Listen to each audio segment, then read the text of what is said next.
கோவை கொடிஷியா பகுதியில் அமைந்துள்ள GRG modern scholars Cambridge பள்ளியில் இன்று பொங்கல் விழா சிறப்பாக கொண்டாடப்பட்டது.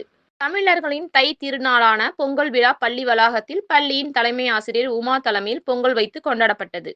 நிகழ்ச்சியில் சக ஆசிரியர்கள், மாணவர்கள் மற்றும் பள்ளியில் பணிபுரியும் அனைத்து உறுப்பினர்களும் கலந்து கொண்டு அவ்விழாவினை சிறப்பித்தனர். அதனைத் தொடர்ந்து கலை நிகழ்ச்சிகள் நடத்தப்பட்டது. அந்நிகழ்ச்சியில் பொங்கல் திருநாளின் முக்கியத்துவம் குறித்த நாடகம் அரங்கேறியது. விவசாயம் என்றால் என்ன, எதனால் விவசாயத்தினை நாட்டின் முதுகெலும்பு என்று கூறுகிறோம், பொங்கல் திருநாளினை ஏன் தமிழர் திருநாள் என்று கூறுகிறோம் என்பதெல்லாம் மாணவர்களுக்கு எடுத்துரைக்கப்பட்டது. பின்பு நமது பாரம்பரிய கும்மி நடனத்தினை அழகாக மயில் போல ஆடி சூரியனை வரவேற்றனர். பள்ளி குழந்தைகள் அதனைத் தொடர்ந்து நமது தமிழர்களின் பெருமையினை பறைசாற்றும் வகையிலான கிராமிய பாடலுக்கான நடனங்களும் இடம்பெற்றன. விவசாயத்தினை சிறப்பித்து தமிழ் பாடலும் பாடப்பட்டது. இறுதியாக மாணவர்களுக்கு கிராமிய மற்றும் தமிழர்களின் வீர விளையாட்டுக்கான உரியடி சைக்கிள் பந்தயம், கயிறு இழுத்தல் போன்றவைகள் நடைபெற்றன. அதில் வெற்றி பெற்ற மாணவர்களுக்கு சான்றிதழ்கள் மற்றும் இனிப்புகள் வழங்கப்பட்டன.